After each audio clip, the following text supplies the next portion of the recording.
Chapter 5. Harry woke up Tuesday morning with a smile. After herbology had finished, the Puffs had a free afternoon to do whatever they wanted.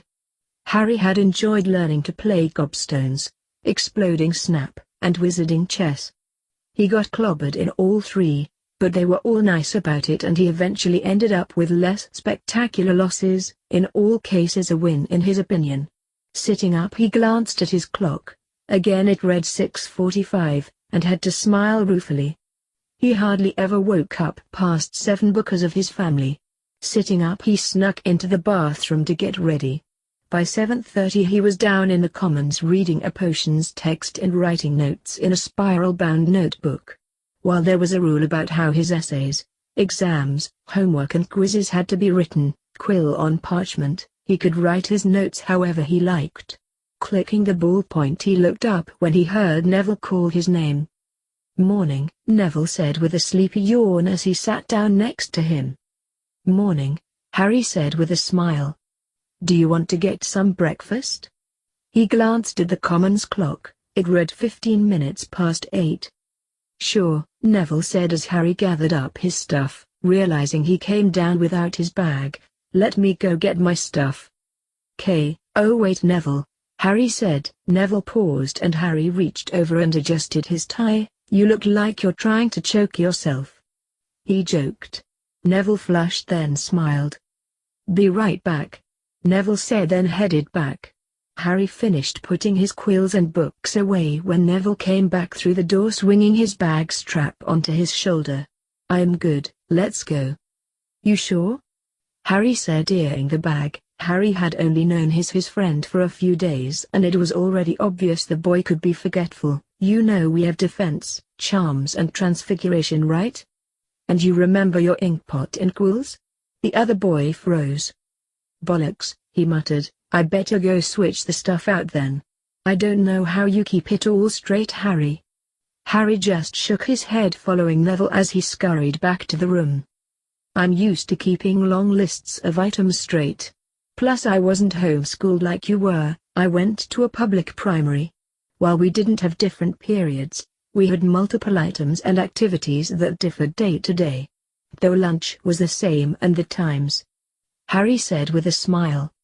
He plucked Neville's Transfiguration textbook down from his shelf and handed it to him while the other boy replaced the herbology and history textbooks with defense and charms.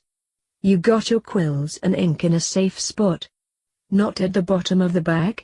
Neville paused and started moving things around. "Your handkerchiefs?"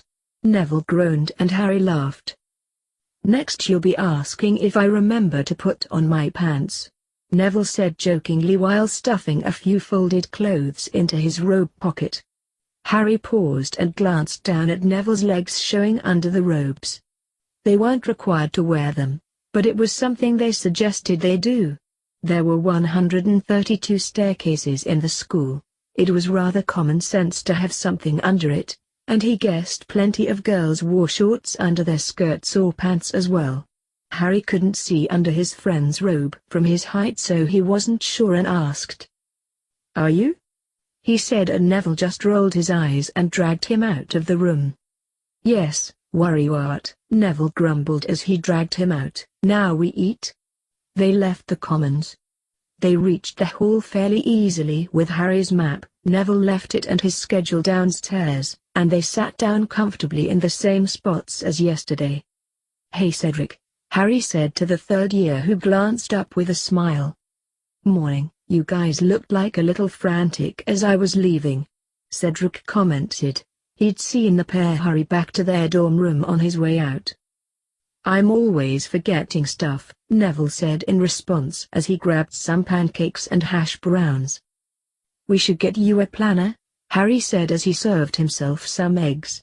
Neville paused in grabbing a few sausages and looked at him questioningly. "It's a book that helps you list out what you need to do each day, and at what time. It'd help you remember stuff. You could write a list of things you need to do and what you need for each day. We could also pack our bags together each night so you had everything for the next day. No repeats of this morning." Harry filled a bowl of fruit and after a moment Neville did the same. Neville glanced at Harry's plate and was surprised by the wide variety of things. Oatmeal, eggs, 2 slices of bacon, a bowl of fruit, and 2 slices of toast. He glanced down at his own and frowned a bit while thinking over what Harry suggested while also considering what he ate. His plate, filled with sausage, hash browns, pancakes, toast and eggs, didn't look as healthy as Harry's. It was almost greasy. "Huh," Neville said, foregoing the donut. Harry had what looked like pretty healthy eating habits, and he could use to lose a bit of weight. "I guess so. Where do I get one?" "You should be able to get one from any mall store that sells books or writing supplies. But I guess that'd require you writing to your parents or guardian," Harry said. "I could pick it up for you from Hogsmeade," Cedric offered. "There's a Hogsmeade weekend that's 2 weeks away. I'm sure Holmes and Scrolls will have something." "That'd be great," Neville said with a sigh of relief. "I'll give you the money tonight." Cedric nodded and went back to his conversation with another student about Quidditch. "What do you think class will be like?" Neville said as he polished off his hash browns. Harry glanced up from his eggs and frowned. "I don't know, but I think I overheard some upperclassmen complaining about how jumpy and nervous the defense teacher is. There's some rumor that the man encountered a vampire and is scared that it's out to get him. Also he's supposed to smell really bad." Harry replied honestly. "Sounds depressing," Neville said with a groan. "But charms and transfiguration will probably be brilliant. Difficult, but great," Harry said. "I read the textbooks up to chapter 2 and wrote notes for both classes and they look like they're fun." "Okay," Neville said. They glanced at the clock overhead. It read 9:30. "What do we do now?" "Class isn't for another hour." "Library? We could study ahead or work on that essay for herbology. It's only 6 inches but it wouldn't hurt to get it out of the way," Harry said, and Neville nodded. After packing some food for later, or for the girls who hadn't shown up for breakfast, they went up the stairs and after glancing at Harry's map they went down a few more hallways, up another staircase and into the large library the school hosted. Taking a seat near the door, in case they needed to rush out and get to class, they both pulled out their parchments. Writing quietly, they spent the next several minutes working and studying. Eventually they finished and glanced at the clock. Seeing it was a little past 10, they both put their work away. "Now what?" Neville whispered. Harry shrugged. "We could go sit outside of class. I have my carving supplies and you have that book on gardening. I don't think the librarian would like to have us sit here and not be quiet, and we could talk there," Harry said. Neville shrugged and they left. "Harry, Neville," Susan said happily about 30 minutes later, dragging what looked like to be a still asleep Hannah. "Good morning," Hannah mumbled, slumping down on the window seat next to Neville where the 2 boys were seated. "Class starts soon," Susan said breathlessly. "We caught the tail end of breakfast, so we're eating on the run. The platters were mostly gone when we got there, only had time to grab some toast." She pulled out a few pieces of the aforementioned food and waved it under Hannah's nose. Hannah grabbed it, then proceeded to eat it aggressively. Harry dug around in his bag and pulled out an apple. "Here," he said. "I made sure to grab a few just in case." He then pulled out and unwrapped the muffins. "We weren't sure if you'd miss it entirely." Susan smiled with relief and split it between her and Hannah. "We couldn't grab you any tea though," Neville said apologetically. He unwrapped a few bangers and Hannah looked like she was ready to cheer. "You two are the best ever," Hannah muttered. "Now just to survive class and do that herbology essay. Do you want to do that with us tonight?" she asked after swallowing a few bites. "We're done already. We were up early enough to have breakfast, go to the library, and do homework," Neville replied. "Morning people," Hannah grumbled. Around the quickly made sandwich, Susan merely grinned around her apple cutely. The classroom across from them suddenly emptied and the girls tucked the food away and entered the classroom with the boys following. Immediately all of four scrunched up their noses in disgust. It smelled strongly of garlic, onion, and herbs that didn't mix well. "Sounds like they were right," Neville muttered to Harry, remembering this morning's conversation on the class. Harry nodded and discreetly blew his nose while taking a seat close to a window and opening it slightly. All four sighed when some of the smell disappeared. Pulling out his note-taking supplies, Harry clicked the ballpoint. Professor Snape had made sure to tell him to get entirely metal ones, and from his secret art stash, he'd brought a calligraphy pen he was familiar with. Thanking whatever had possessed him to scrounge up the set a few years ago when Dudley had thrown it out, Harry wrote down the day's date and labeled the journal entry. The rest of the class filled in, this time all Ravenclaws and Hufflepuffs. A turbaned man nearly fell through the door at the front of the classroom. "Good morning CQCL class," he stuttered out, and Harry felt a shot of pity for the guy and annoyance with the headmaster. The poor man didn't look like he was comfortable or able to teach a class all that well, thus hurting both him and the students. "It's going to be another Bins," Harry heard Neville say lowly to him. He nodded in agreement. The teacher glanced over and Harry tried to smile encouragingly as a lance of pain shot through his forehead.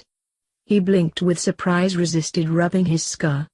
The teacher glanced away and the pain dulled. Weird.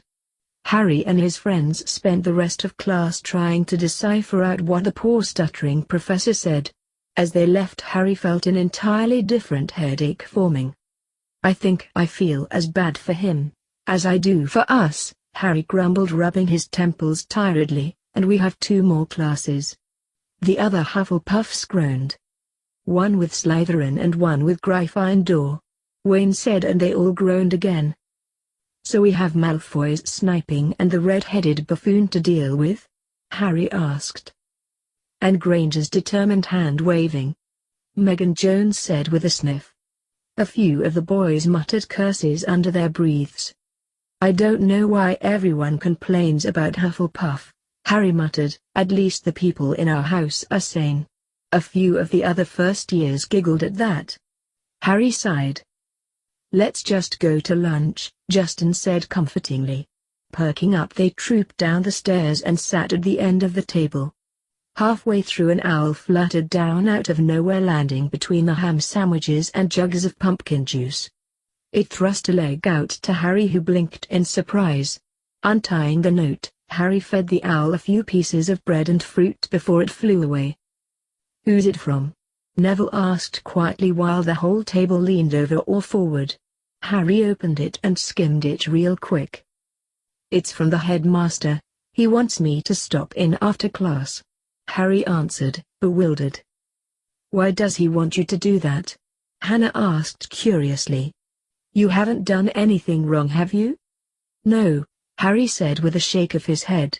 "Maybe he's checking in to see how I've settled in? Maybe he does that with well-raised students." "He hasn't sent a note to me, or anyone else," Justin said, and Megan shook her head as well. Harry frowned. "See, could it be about your parents?" Neville asked. Harry paled. Why would he contact me about my parents? I mean, they're dead." "But..." Harry stuttered. The rest of the first years, even Smith, looked at him worriedly. "I'm sure it'll be fine, Harry," Hannah said, rallying. "Yeah," Ernie said. "He probably just wants to see if you're okay. You're the boy who lived after all." "I'm the what?" Harry asked, startled. "That's what people call you, the boy who lived. You saved the whole wizarding world by living," Oliver said. "What? Why would anyone think that?" Harry said, startled. "Because you survived Voldemort as a baby, Harry," Neville said quietly. "You lived and he died." "Well, that's about as stupid as tits on a bull," Harry said flatly. "I was a baby, and quite frankly it's more likely my mother or father did something before they died that prevented my death. Do they expect a 14-month-old to save them from the next villainous wizard that comes about?" "You," Neville said awkwardly. Harry sighed. Sorry, it's just that kind of rational make my brain short out. It's incredibly stupid. It's like pointing at a block and expecting it to move without doing something. Harry said tiredly. Magic does that, Justin said. No, you control your magic to move the block. If you do nothing, then nothing will happen. You won't prevent things, you won't cause things, nothing happens and it becomes a part of your failures. You failed to help so the person died. You failed to do your work so you failed the assignment. Harry pushed his plate away and grabbed his bag. I'm going to class, I'll see you there. Harry, wait. Neville called, pushing off and scrambling after him. The whole table stared after the slightly chubby boy and rail-thin part giant. Well, fuck, Ernie said. Language, Megan said primly, but I have to agree. That name is probably the stupidest thing I ever heard of. But he's the savior of the wizarding world, Oliver exclaimed. Several of the first years were nodding, missing the interested stares of the upperclassmen watching the little byplay. They were confused as well, though a few of the smarter Mulborns were starting to catch on. They hadn't understood the strange light the wizarding world had put on Potter. It was nearly fanatical. No, he was a 14-month-old baby that avoided getting killed. You heard him. It was probably something his mother or father did that saved him. Or are babies able to do spells at that age? Megan drawled. A few of the purer bloods and half-bloods shook their head. Morons, she said. I don't get it, Susan said slowly. I mean, I guess I get why he hates the fame for such a thing. Please, you can't be serious. Megan said, standing as well. Why Harry hates it is such an obvious reason. And what is that, Jones? Zachary's eyes asked dryly. He believes rightly that it wasn't anything he did that saved the world, and for a bunch of adults to pin their expectations on him is plainly ridiculous. Can you even guess what they'll act like now? It's also because it reminds him that his parents died and he lived. It's so blatantly in your face anyone would be aggravated. Who wants the fame that his parents deserve? Who wants to be heralded as a hero and reminded that he lived when they died? Harry's smart, and he's quick. He knows he's going to be hearing it more often, and he knows it's going to be like a twist of knife in an already gaping wound. He's an orphan first. Your so-called savior of the wizarding world second. Megan sniffed disdainfully. Think on that and don't, if you have any sense in your thick skulls, call him that horrible name. She left the table and the first years sat there confused and a little shocked. It is weird, Justin told them. Boo, but he did save us, Oliver argued. Because whatever happened to him caused you know who to disappear. I have to agree with Megan. How does a baby save a whole group of people? Sounds rather sacrificial. Putting a baby up on a pedestal and making it an icon. I mean, he must be getting a bunch of flack off of it, Justin mused. Pedestal? Ernie asked curiously. You know, everyone has expectations about Harry. However, that doesn't exactly mean Harry's going to be exactly as you expect. I mean, you remember the sorting, right? Everyone was so shocked that he didn't get into Gryffindor that the whole hall wouldn't quiet down for over 30 minutes, and that's just stupid. Justin explained. Harry said he'd be happy wherever he ended up, and that he would be me and Hannah's friend no matter what, Susan said quietly. I don't think Harry wants to be anybody but Harry, and that's probably all we need to know. The remaining Hufflepuff first years went silent, still not noticing how the upperclassmen were watching and analyzing the whole conversation before and after Harry left. Well, I would like to know what he wrote on his herbology essay, Wayne said, breaking the tension. But I guess we can always ask after class. Let's go, we've got charms. The first years all scrambled up after that and left in master class. Harry sat in the corner of the classroom looking rather tired as he quietly doodled. Charms had been fun, and not particularly bad since it had been just a brief introduction over what the year had in store for them and a lesson over the basic wand motions, as well as spell theory. Transfiguration had not started yet, but for some reason he had a weird feeling about the cat sitting in front of them. When the slender feline transformed into a teacher, Harry held back a bark of laughter and applauded. The stern teacher's gaze twinkled on him for a moment before glancing sternly over the first years. She spoke briefly on how serious the subject matter was and how they should put sincere effort into all that they do. She then handed out matchsticks for them to turn in needles. 20 minutes later, Harry and Neville were both crossly staring at the little wooden sticks that innocently, yet mockingly, sat there, unchanged. "I don't get what we're doing wrong," Harry whispered. He put down his wand with a frustrated sigh. Neville glanced over and shrugged. "I can feel my magic, but I don't feel going anywhere." "I can't feel mine at all," Neville said, a bit ashamed. "Not even when you hold your wand?" Harry asked curiously. "No. It just feels lifeless to me," Neville answered, even more ashamed. Harry frowned. "Didn't Ollivander get you a wand that suited you?" Harry asked, sitting up. "Matchstick, classroom, and teacher forgotten." "No, I got this from my gran. It was my father's," Neville said, looking at it with a mixture of frustration, awe and sadness. Harry winced. "I'm sorry," Harry said. "I didn't know about your parents." Neville glanced up with surprise, taking in the defeated and worried look on his much taller friend's face. The two boys were quickly becoming close, and Neville hoped, even suspected, they would be best friends by the end of the year. "No, it's not your fault. My parents. Well, my parents," Neville said, starting multiple times yet unable to finish the sentence. "It's okay, Neville," Harry said in a rush. "You don't have to tell me yet. Just let me know when you're ready, yeah?" Neville nodded, looking slightly relieved, but also angry at himself for being unable to confide in the gentle boy sitting next to him. Harry sighed before saying, "You know they say the wand chooses its master, right?" Neville glanced up in confusion. "No?" he asked quietly. Both boys were oblivious to the teacher silently listening into their conversation from behind their friends. The older woman's eyes narrowed in anger over the young boy's predicament. "A wand is made up of its wood and its core. Let's use mine as an example. It's plum wood with ebony inlays and a dual core of hippogriff feather soaked in phoenix tears." Harry held it out. Neville grasped it carefully, surprised when he felt a dull hum.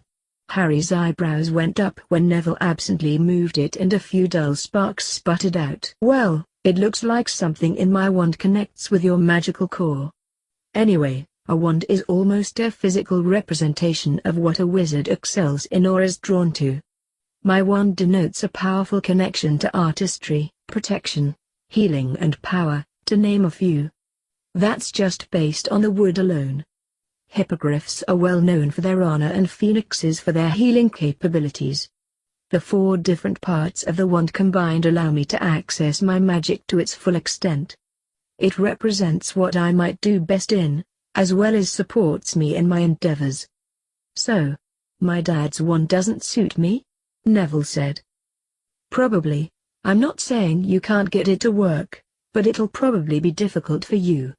Ollivander gifted me with a few books since I got my wand, and we've been corresponding via mail since my birthday at the end of July. I've read 6 different tomes from him, one of them being about the history and workings of wands. You might be related to your father, and you might share common traits physically, but magically you are your own person," Harry said firmly. "Oh," Neville said quietly. "Why didn't your gran get you a wand anyway?" Harry asked. "Are you unable to afford a new one? I know there's a tradition of wizarding families passing down wands from esteemed ancestors, but the new wand holder only gets one that resonates with him or her. Was there none that suited you better?" "My gran wanted me to use my father's," Neville said. "She wants me to be like him." Professor McGonagall felt a tick develop in her left eye. Harry let out a long hiss of frustration. "I hope you forgive me for saying this, Neville, but your grandmother is being exceedingly foolish," Harry growled. "She's practically handicapping you. By giving you a wand that doesn't attune to your magic, she's crippling your learning abilities, as well as ruining your chances for a job in the future. On top of that, we're in the middle of our magical growth cycle. By not allowing you to have a wand that enables your use of magic, you are either going to end up stunting it or blocking it. That is indeed true, Mr. Longbottom, the professor interjected, shocking both boys. Neville glanced down once again, ashamed, while Harry exchanged a worried and concerned glance with her. I don't know what to say," Neville said quietly. The rest of the class seemed to sense something was going on and turned towards the back table. The Puffs, who had sat a discreet distance away from Harry, who had been upset since earlier, was looking back at the two even more worriedly. Their classmates, Gryffindors, looked interested in the new gossip. The teacher, sensing this, turned and glared at the rest of them before looking back at the pair.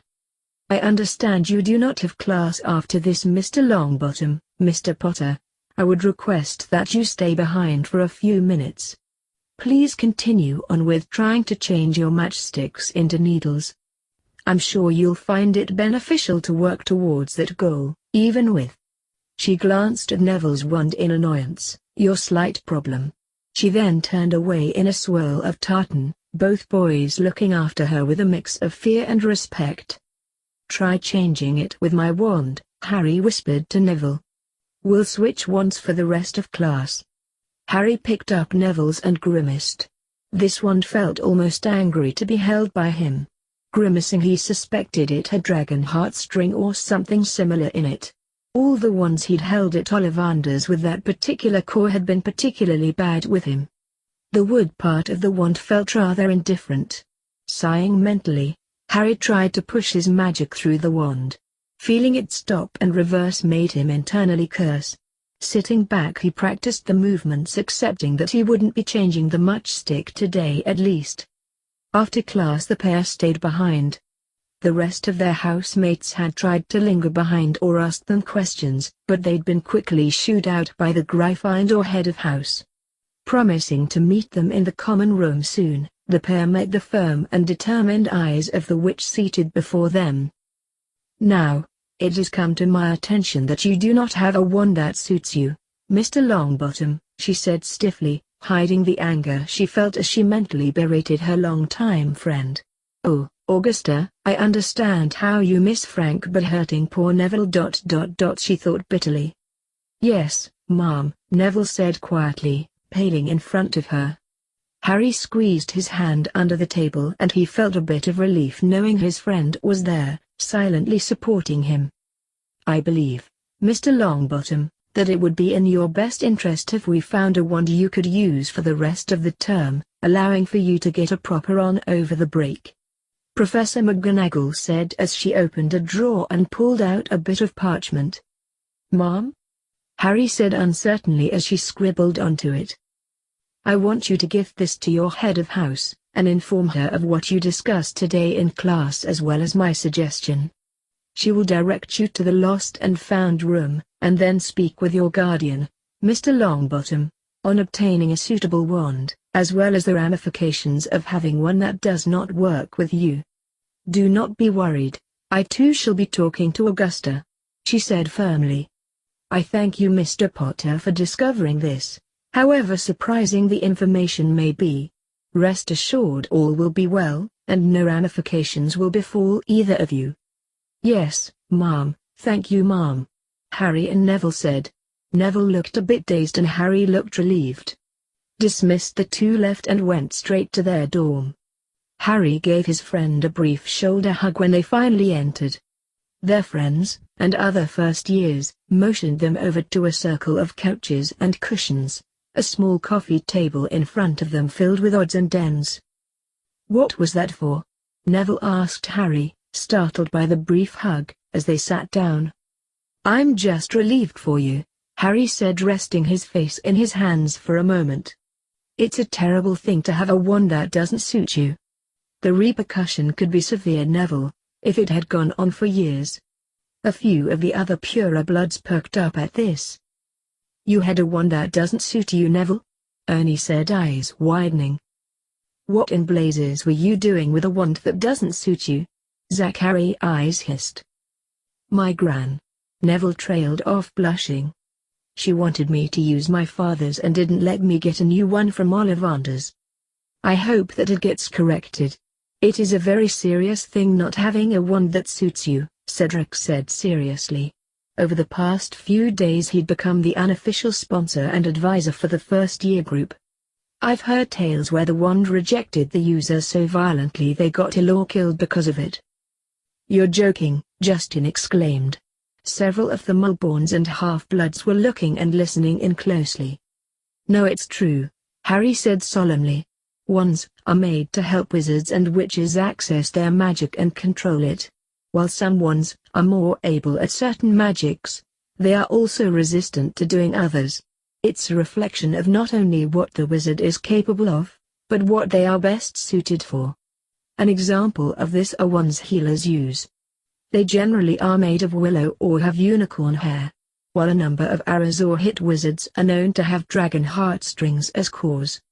While Ollivander usually only has 3 types of cores, he has many with a wide variety. Some cores are more difficult to use, like Savila hair or Giant's blood. Those ones usually go into special purposes or positions like unspeakables, but they're only owned or made on commission after the person's magic matures. Other people have such difficulties with finding a wand that Ollivander has to bring out his more exotic ones for them to try. Harry said the last bit with a bit of a smile. Do you have one of his more exotic ones, Harry? Susan asked curiously, catching his expression. Yeah, I guess you could say so, Harry said with a grin. My wand is a bit strange in of the fact it's a double core and has 2 woods in its usage instead of 1. Can I see it? Cedric asked, and Harry pulled it out and handed it over. It's plum wood with an inlay of ebony, around a hippogriff feather soaked in phoenix tears. Harry said. Cedric handed it back, impressed. Several conversations burst out about wands, and Neville asked Harry if they could talk more about it later, maybe even let him borrow a book. Wow, anyway, Harry, don't you have to meet up with Headmaster Dumbledore after class? Justin asked and Harry groaned. He'd forgotten. Blast, I need to go. He glanced over at Neville. I'll be back before dinner probably. Do you want me to go with you to see Professor Sprout after dinner? Neville smiled and nodded. About to take his bag, Neville stopped him. Leave it, Harry. I'll take it back to the dorm room for you later.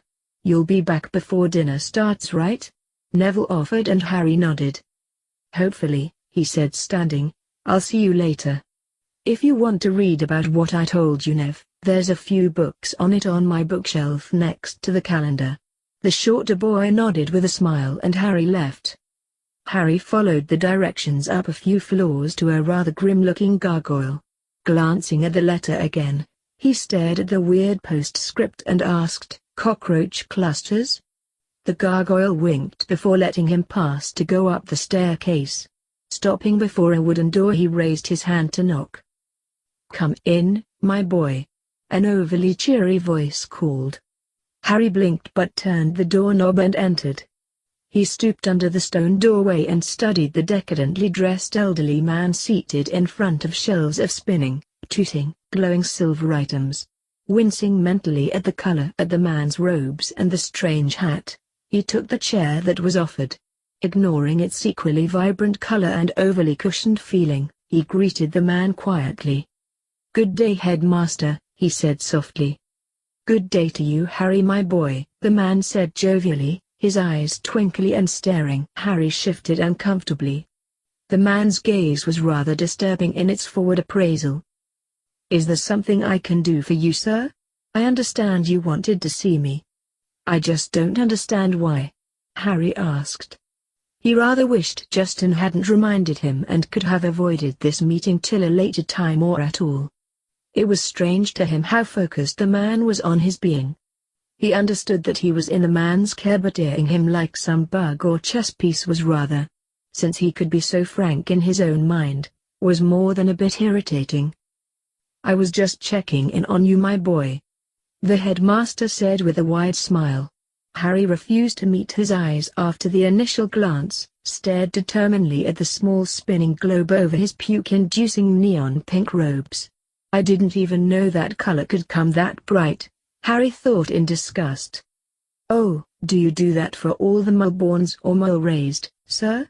Harry asked, trying to salvage the situation while not looking too closely, or at the personification of ridiculousness sitting overtly cheerful in front of him. Ah, no. You see, you're special, my boy, the man stated. Harry stopped himself from rolling his eyes and switched to staring at the beautiful red and gold bird sitting to the man's right. It too seemed rather annoyed with the man. Smiling at the bird, not caring if the man took it the wrong way, he almost laughed when it rolled its eyes. I see, Harry said. And why is that? Why, because I was the one who gave you to your aunt to be taken care of, the man said. Harry's gaze immediately focused on his twinkling blue ones. Is that so? He said flatly. Though he understood they were all that he had left, he did not get on with them. In fact, their care was atrocious and just below the point of child services needing to come in and take him away. His glasses were not the correct prescription and he was going to see the nurse that Friday in hopes of getting the correct ones or having his eyes fixed. Well, as you can see, Headmaster Dumbledore, I am settling in quite fine. You're happy with the Hufflepuffs? He asked. You don't wish to be sorted anywhere else? Like perhaps your parents' house? Harry stood then. He caught sight of the sorting hat behind the man who looked to be mouthing something angrily, almost shouting though no sound was coming out. No, sir, Harry said tensely, I'm quite satisfied with where I'm at. I feel no need as of right now to leave my house. I highly doubt I'll ever want to. Good day to you. Harry turned away, missing the calculating gleam in the man's eyes. He left the office, traveled down the staircase and stomped away to a quiet corner to vent his frustrations. No sooner had he gotten into an alcove away from the hustle and bustle of students going to class, than the brightly colored bird from the headmaster's office appeared in a burst of magnificent fire, dropping the sorting hat, Greer, in front of him. The bird trilled brightly then vanished after leaving, to his surprise, a couple bright feathers. Greer met his eyes, or he guessed it did, and said firmly, "Put me on." Hey guys, what's going on? Thank you so much for watching today's episode. If you guys want to watch more like it, please subscribe to my channel and become part of the video game fanfiction plot. And please leave a comment down below and hit that like button. If you guys have any suggestions on any stories you guys want me to read, don't hesitate. They're always welcome here in the video game fanfic plot.